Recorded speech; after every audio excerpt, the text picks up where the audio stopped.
In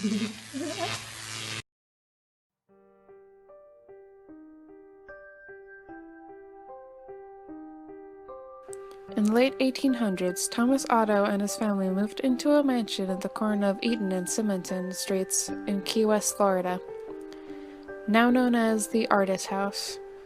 The Ottos were known to be stern with their servants, sometimes even mistreating them. It was the treatment of one such Haitian servant that provides a twist in this story. This woman was hired to take care of their son Robert.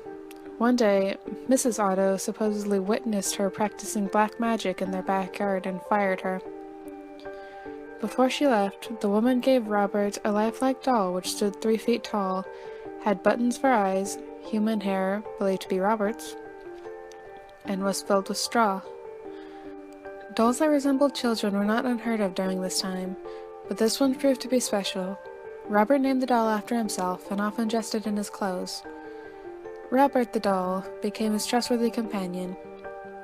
He took it with him on shopping trips into town. The doll had a seat at the dinner table where Robert would sneak it bites of food when his parents weren't looking. Robert would even be tucked into bed with the boy at night. Soon this innocent relationship took on a strange nature. Soon after, Robert chose to be referred to by his middle name, Jean, after being scolded by his mother. He told her that Robert was the doll's name, not his. Jean was often heard in his toy room having conversations with Robert. Jean would say something in his childish manner, and responses could be heard in a much lower voice. Sometimes Jean would become very agitated, worrying the servants and his mother. She would, on occasions, burst in to find her son cowering in a corner while Robert sat perched in a chair or on the bed glaring at him.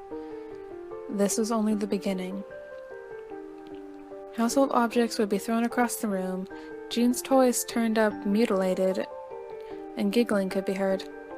Whenever these unusual acts took place, Jean always said, "Robert did it." The boy took the punishment, but always insisted that the blame was Robert's. As the mischief grew, more and more servants took their leave as new ones were hired. The Otto's relatives felt it was time to do something. With the recommendation of a great-aunt, Jean's parents removed Robert from his care and placed him in a box in the attic. This is where he resided for many years. After the death of his father, Jean was willed his boyhood home. He decided to live in the Victorian mansion with his new wife. Jean had become an artist and felt the house was spacious and would provide a place for him to paint. He went to the attic and dusted off his childhood toy. He became attached to the doll despite his wife's displeasure. Jean would take the doll along with him everywhere they went. He often sat in his favorite little chair while Jean and his wife slept nearby. The turret room became Robert's domain after Mrs. Otto moved him back to the attic. Their marriage slowly became sour until Mrs. Otto supposedly went insane and died of unknown reasons. Jean followed soon behind. Robert supposedly attacked people, sometimes locking them in the attic. People who passed by claimed to hear evil laughter coming from the turret room. For some time, Robert remained in the empty house by himself until a new family purchased the mansion and restored it. The doll was once again moved to the attic. This pleased it as much as the last time.